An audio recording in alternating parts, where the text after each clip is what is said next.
bad for a president. So either way, delikado Pilipinas. Ang takot ko maging tayo, maging narco state tayo. Kasi nagpapalakas. Pagka naging manufacturing hub ang Pilipinas, dito kasi okay yan, yung presidente, question mark. Yung presidente, tumitira eh. Delikado tayo kasi presidente ng Pilipinas, ganun, merong pulboronic, ganun.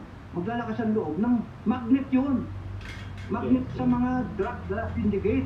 Kahit sa parte ng mundo, Colombia, China, kung saan mayroong mga droga, Europe, magnet yung maglagay sila dito. Eh, pagka kinurap nyo na yung PNP, bilhin mo. O, ikaw, official ka, general ka, bayaran kita, 50 million. Eh, kasino lang yun nila kikitain? Ang lit-lit ng 50 million na kita. Kung buong Pilipinas siya, buong Asia, ang sakop nila. Yung sphere of influence and operation. Paano wala yung 50 million, $1 million lang yan. Eh, billion nga ang kinikita araw-araw eh.